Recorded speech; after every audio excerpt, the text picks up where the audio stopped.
अस्सलाम वालेकुम friends, welcome back to my channel chemistry for beginners. उम्मीद करती हूँ आप सब लोग खैरियत से होंगे। आज मैं क्लास 10th की केमिस्ट्री का चैप्टर नंबर 1 के लेक्चर नंबर 6 के साथ हाजिर हुई हूँ। आज का हमारा लेक्चर है units of chemical equilibrium constant. Suppose कि हमारे पास एक यहाँ पे एक रिवर्सिबल रिएक्शन है। हम ऑलरेडी हम पिछले उसमें देख चुके हैं, लॉ ऑफ सेक्शन में, कि किस तरह से केमिकल इक्विलिब्रियम कांस्टेंट को लिखा जाता है। इक्विलिब्रियम कांस्टेंट बेसिकली रेशियो है प्रोडक्ट्स और रिएक्टेंट के दरमियान। यहाँ पे देखेंगे इक्विलिब्रियम कांस्टेंट लिखते हुए हमने ये जो कंसंट्रेशन लिखी है, ये मोलर कंसंट्रेशन है डिफरेंट रिएक्टेंट्स की। मोलर कंसंट्रेशन का जो यूनिट होता है वो होता है मोल पर डीएम क्यूब। यूनिट इसका क्या है? मोल पर डीएम क्यूब। अब अगर सपोज हमारे पास रिएक्शन कोई इस तरह का है कि इसके पीछे यानी हमारे पास कोई भी कोफिशिएंट मौजूद नहीं है, तो उस टाइम हमारे पास यानी कि प्रोडक्ट और रिएक्टेंट की जो वैल्यूज होंगी दूसरे के साथ कैंसिल आउट हो जाएंगी। तो इसकी जो कोई भी यूनिट नहीं होगी, नो यूनिट। लेकिन हर टाइम सपोज के यहाँ पे मैं एक रिएक्शन लिखती हूँ, उसके थ्रू हम देखते हैं कि इक्विलिब्रियम कांस्टेंट की वैल्यू कैसे फाइंड की जाती है। सपोज हमारे पास एक रिएक्शन है जिसमें हाइड्रोजन और आयोडीन के मिलने से क्या बन रहा है? हाइड्रोजन आयोडाइड बन रहा है। अब जब हम इसका इक्विलिब्रियम कांस्टेंट लिखेंगे, इक्विलिब्रियम कांस्टेंट हमारे पास होगा प्रोडक्ट और रिएक्टेंट के। प्रोडक्ट हमारे पास क्या है? HI, और रिएक्टेंट हमारे पास क्या है? हाइड्रोजन है, और साथ में यहाँ पे दूसरा रिएक्टेंट क्या है? आयोडीन है। प्रोडक्ट में आप देखें पीछे कोफिशिएंट दिया हुआ है 2, जो कि इसकी क्या बन जाएगा? पावर बन जाएगा।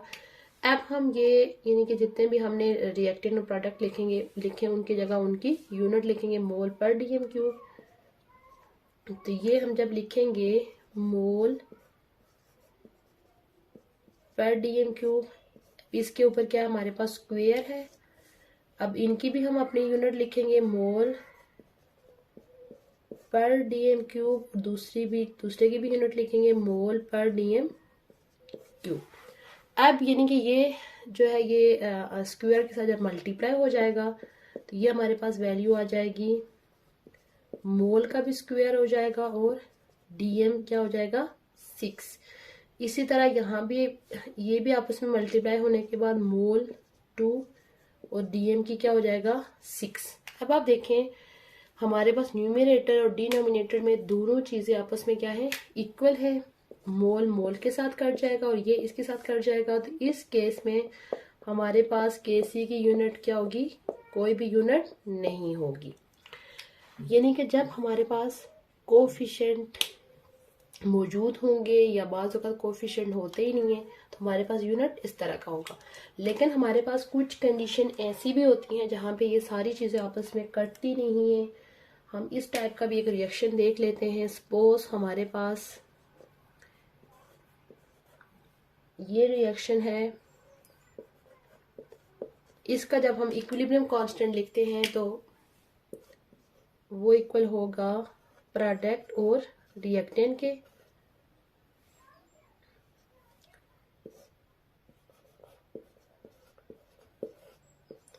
यहाँ पे प्रोडक्ट में हमारे पास कोफिशिएंट है तो हम स्क्वायर लिख लेंगे।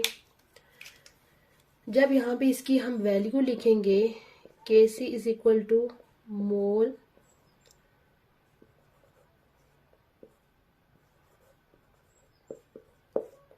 का स्क्वायर डिवाइडेड बाय मोल पर डीएम क्यूब।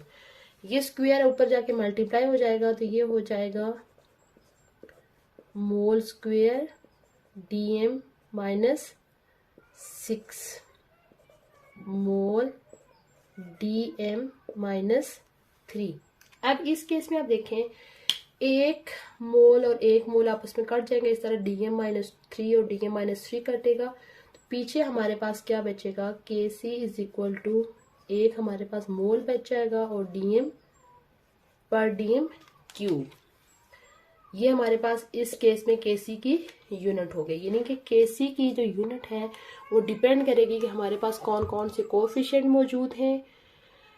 बाज़ औक़ात वो कोफिशिएंट इस तरह से होते हैं कि यानी कि वैल्यूज़ कट जाएंगी, उस टाइम हमारे पास केसी की कोई यूनिट नहीं होगी, और बाज़ औक़ात कोफिशिएंट इस तरह के होंगे कि उसकी यूनिट होगी। ये था हमारा यूनिट निकालने का तरीका। किसका यूनिट, इक्विलिब्रियम कांस्टेंट का। डिफरेंट रिएक्शन का में डिफरेंट यूनिट होगा, केसी का कोई स्पेसिफिक यूनिट नहीं है। डिफरेंट रिएक्शन में कंडीशन को देखते हुए केसी की यूनिट हम फाइंड आउट करेंगे। उम्मीद करती हूँ आपको आज का लेक्चर अच्छा लगा होगा। अगर आपको आज की वीडियो अच्छी लगी है तो हमारी वीडियो को लाइक कीजिए और अपने दोस्तों के साथ भी शेयर कीजिएगा। और अगर चैनल पे पहली दफ़ा आए हैं तो चैनल को लाजमी सब्सक्राइब कर लीजिए, इसमें आपका भी फ़ायदा है और मेरा भी। बहुत जल्द मैं न्यू टॉपिक के साथ हाजिर होंगी, तब तक के लिए अल्लाह हाफिज़।